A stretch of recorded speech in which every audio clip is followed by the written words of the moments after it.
नमस्कार, मी वैद्य परमात्मा ठाकरे। आज एक आयुर्वेदातली एक वनस्पती, तिचं नाव आहे सुवर्णक्षिरी।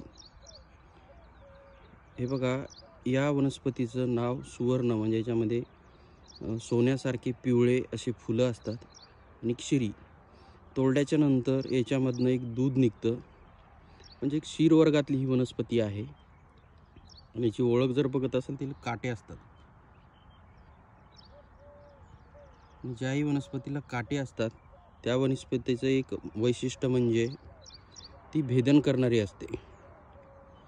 भेदन म्हणजे शरीरातले दोष जे असतात, वात, पित्त आणि कफ, या तिन्ही दोषाचा निचरा हा निचरा जो आहे तो मळातून बाहेर काढला जातो।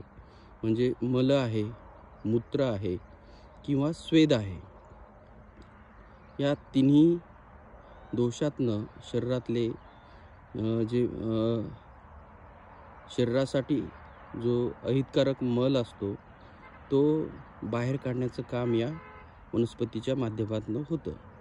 हिचे जे फुलं असतात हे फुलं फार महत्त्वाचे आहेत डोळ्याच्या आजारासाठी।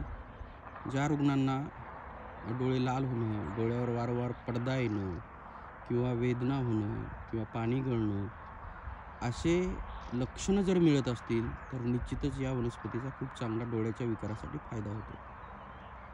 आणि हिचं जे मूळ असतं, या मुळाचा गुदगत व्याधी म्हणजे जर तुम्हाला मूळव्याधीसारखे किंवा अर्श, ज्याला आपल्याला आयुर्वेदामध्ये अर्श म्हणतो, किंवा मग अपेंडिक्ससारखे जर आतमध्ये कोंब येत असतील किंवा टॉन्सिल सतत रुग्णाचे वाढत असतील, वारंवार लहान मुलांना सर्दी, खोकला, ताप अशी जर ही गोष्ट ही वारंवार लक्षणे रुग्णात येत असतील आढळून, तर अशा अवस्थेमध्ये खूप चांगला याचा उपयोग होतो। आणि याचा चमत्कारिक उपयोग म्हणजे असा आहे की सोरायसिस सारखे जे जुनाट आणि कष्टसाध्य आजार असतात, अशाही आजाराला याचा उपयोग होताना दिसतो। ज्या रुग्णांना पोटाच्या समस्या असतील, ज्या रुग्णांना लिव्हरच्या संदर्भातल्या समस्या असतील आणि आतड्याचं कार्यक्षमता कमी झालेली असेल, शरीरातल्या मेंदूच्या रक्तवाहिन्या किंवा शरीरातल्या अन्य काही रक्तवाहिन्या याच्यामध्ये जर एक सूज येत असेल वारंवार, तर निश्चितच या वनस्पतीचा फायदा होताना दिसतो। नमस्कार।